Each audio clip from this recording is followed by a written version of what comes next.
The Young and the Restless spoilers. For weeks in Genoa City, whispers had been floating in hushed tones through the corridors of Newman Enterprises, through the tables of society, and even among the curious baristas who overheard conversations at Crimson Lights. The question was never directly spoken to Kane himself, but always about him. Why did Kane always appear alone? Why did he arrive at charity galas without an arm linked to his? Why did he glide into the Abbott family gatherings with a forced smile but no partner by his side? And why did the man who once charmed women effortlessly now move like a shadow without warmth or companionship? People assumed it was because he had finally closed his heart after Lily, that his past mistakes had carved wounds too deep to ever allow love again, but others suspected more. Genoa City never lacked speculation, and the most tantalizing rumor was that Kane did, in fact, have someone. But that she was deliberately hidden, concealed in a way that suggested not romance but scandal. The speculation gained momentum when whispers surfaced about Kane's next trip. Nice, the glittering city on the French Riviera, was on his agenda. Officially, it was for business negotiations connected to international subsidiaries, but those who studied him more carefully knew Kane didn't need to be there himself. Others could have gone. That he chose to travel meant there was more. And if there was more, it was likely tied to the secret of the woman no one in Genoa City had yet seen. The illusion began to unravel one sharp morning when raised voices echoed from Kane's office. Normally, he ran his meetings with sharp precision, speaking firmly but not loudly, controlling his temper and his tone with the same finesse he used to control his business strategies. But this time, it was different. The secretaries passing by exchanged glances, interns pressed their ears to their phones while pretending to scroll through emails, and even Jack Abbott, who rarely indulged in the petty side of corporate gossip, lifted his eyebrows when he heard the unmistakable edge of tension piercing the usually composed veneer of Kane's world. Someone was in his office. Not just someone, an uninvited presence with the power to stir him up like that. Phyllis, ever the opportunist, found herself in the right place at the right time. She was never one to ignore the sound of chaos, because chaos in Genoa City usually equaled leverage. Slipping through the hall, she pressed herself against the wall near the door, the kind of movement she had perfected over the years as she collected secrets to use later. With careful precision, she found the small gap near the doorframe and peered inside. What she saw could have been mistaken for a mirage if it weren't so vivid, so undeniably scandalous.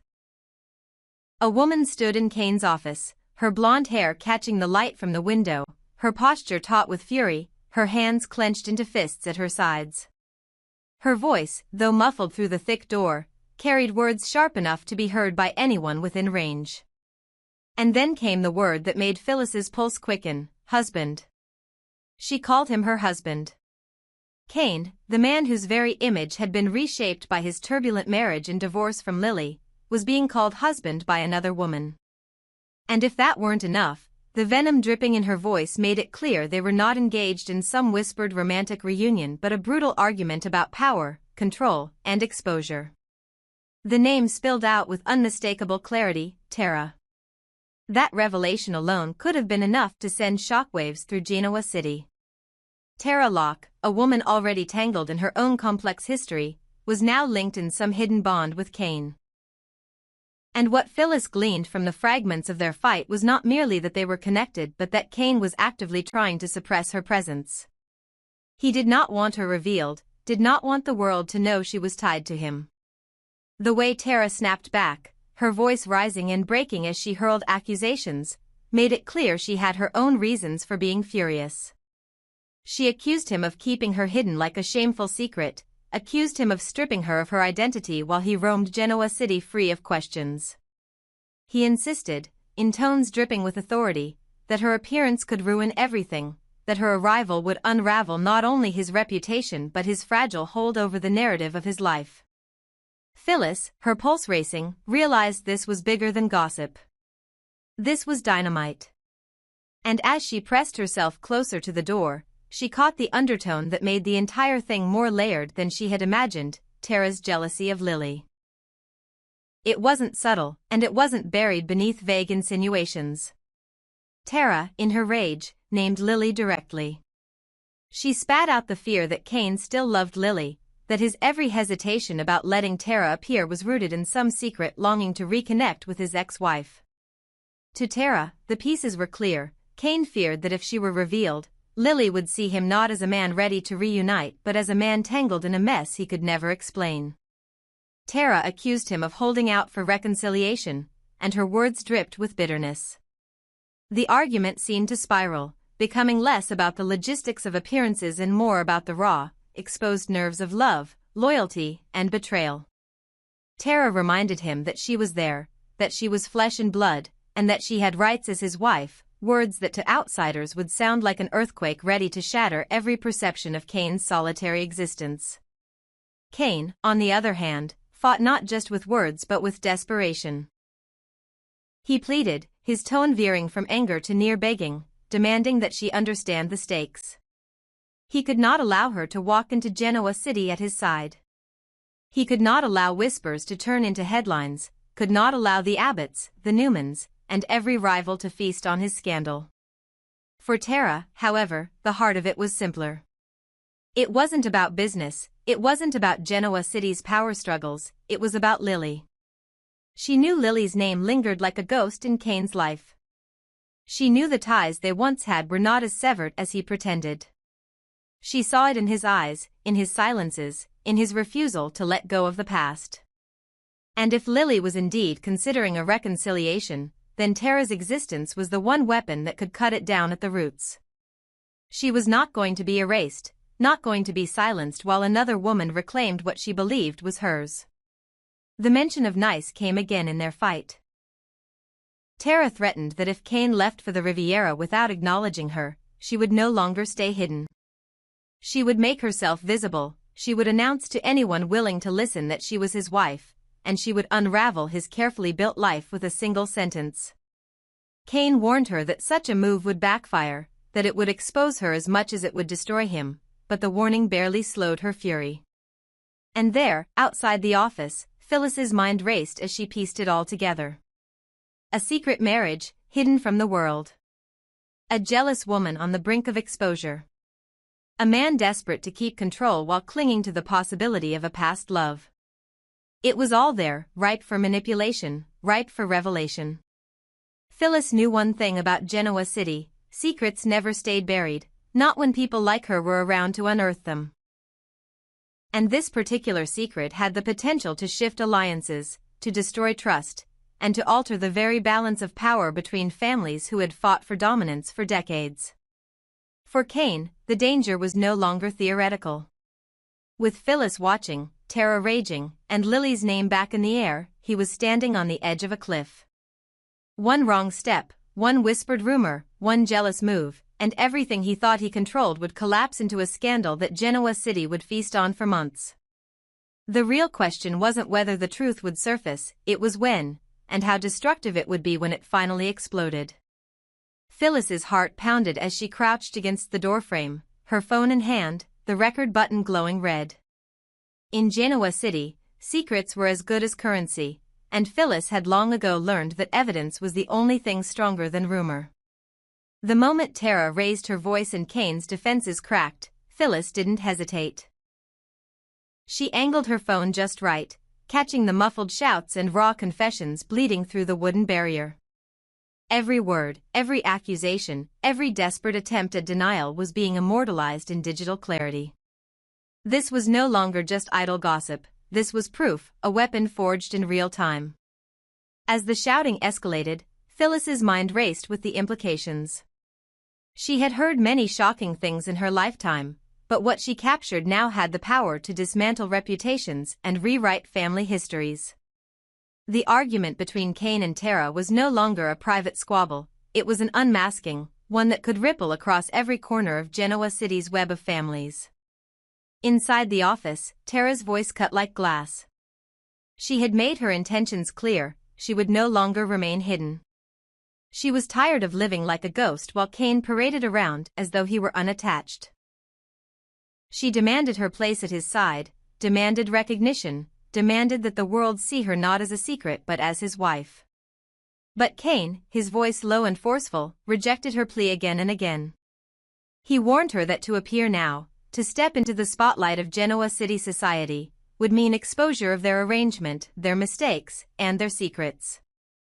Tara's fury was almost physical. Phyllis could feel the vibration in the floor beneath her as Tara's heels clicked in angry movement across the office. But the rejection was not only about appearances. It was deeper, sharper, more dangerous. The conversation veered suddenly into darker waters. Tara's voice trembled, not with fear but with maternal rage, as she brought up Harrison. The boy's name was like a thunderclap, echoing through the narrow gap in the door and straight into Phyllis's recording. Tara declared she wanted her son with her. She wanted Harrison back under her care, to raise him herself, not left in arrangements that suited Kane's desire for secrecy. Phyllis froze, her breath catching, because Harrison was already a name loaded with scandal, whispered about in connection to Kyle Abbott, to Ashland Locke, and now, if Tara's words were to be believed, to Kane.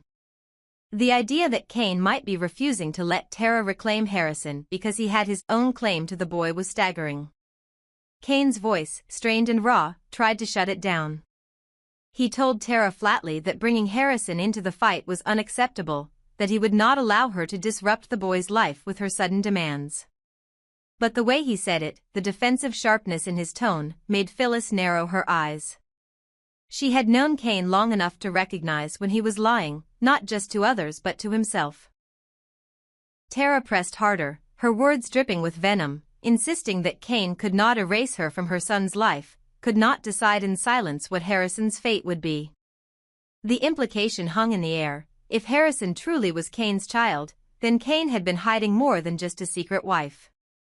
He had been concealing a son, a living legacy, one whose paternity could fracture families and devastate alliances across Genoa City.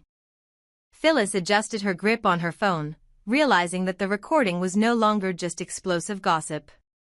It was dynamite.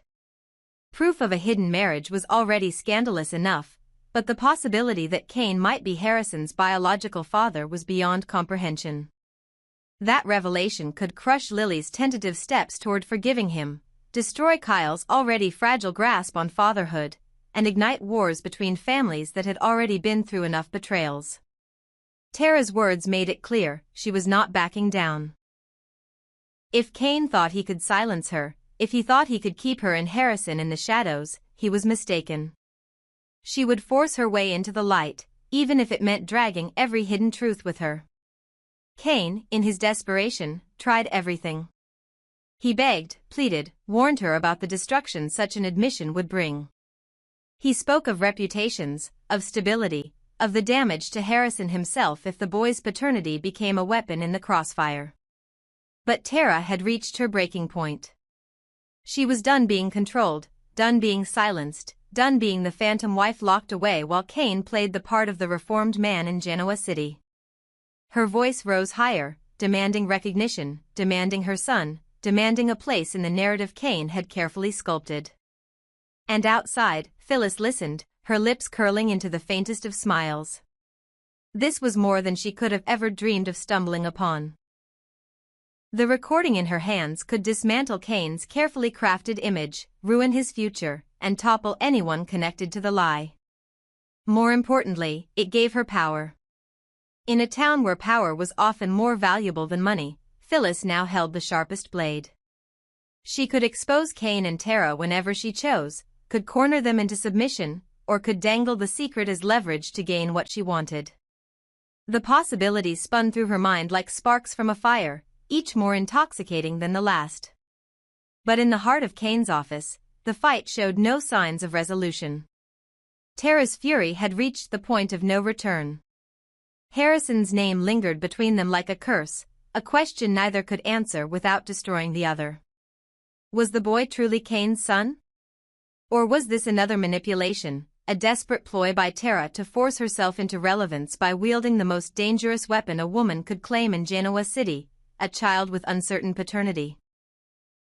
Kane's silence, his refusal to deny it outright, was damning.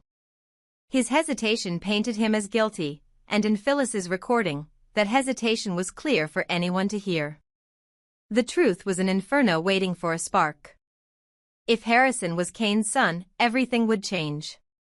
Every relationship, every alliance, every fragile piece would collapse under the weight of betrayal and revelation. And if Harrison was not Kane's son, then Tara had proven herself just as dangerous as any other schemer who had ever walked Genoa City's streets, willing to invoke the innocence of a child to claw her way into power. Either way, the scandal would burn. For Phyllis, crouched in the hallway with her phone still recording, the decision of when and how to ignite that fire would soon become hers. And for Kane, standing in the ruins of his own secrets, the reckoning was already coming.